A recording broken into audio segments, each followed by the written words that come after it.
Sex और प्रेम एक दूसरे का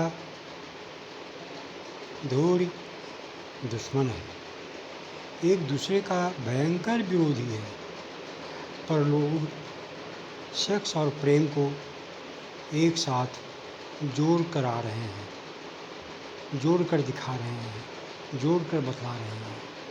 इस पर चिंतन करना होगा, गंभीर चिंतन करना होगा, तब बातें समझ में आ जाएगी। सेक्स शारीरिक होता है, सेक्स की उम्र सीमा है 25 के बाद 50 तक, लेकिन प्रेम की कोई सीमा नहीं है। प्रेम की सीख बचपन से दी जाए तो प्रेम जीवन भर करने की चीज़ है। सेक्स में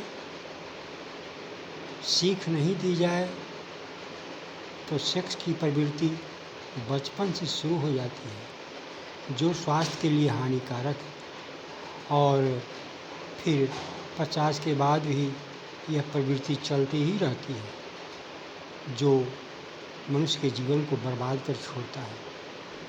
सेक्स की समय सीमा है 25 से 50 और सेक्स के लिए जोड़ा निश्चित है, एक के साथ एक जीवन का निर्वाह करे। लेकिन प्रेम के साथ ऐसी कोई बात नहीं है, जीवन निर्वाह करने की बात नहीं है। प्रेम तो पूरे विश्व से, प्रेम तो पूरे ब्रह्मांड से करने की चीज़ है। प्रेम आकाश है तो सेक्स पाताल की ओर ले जाने वाला है। सेक्स आदमी को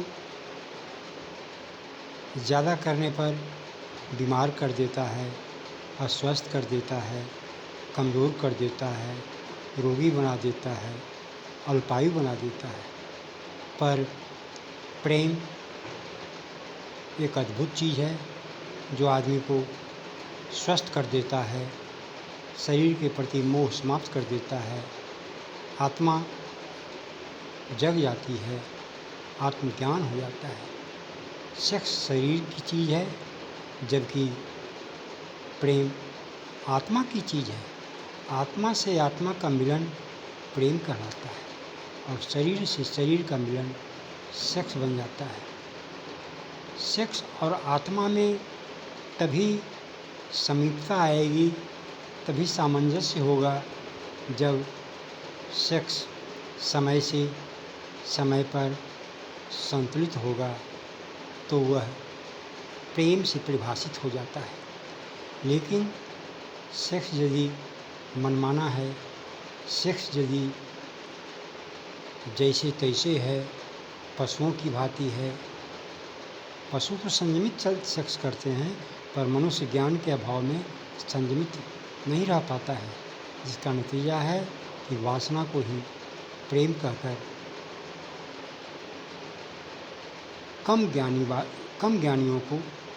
ज्ञान वाले को, अज्ञानियों को भ्रम पैदा कर देते हैं।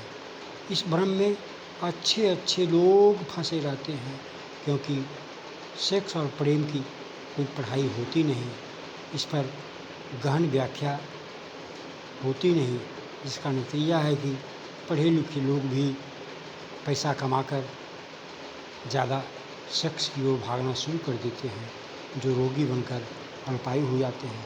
अतः प्रेम और सेक्स को गहराई से समझना पड़ेगा।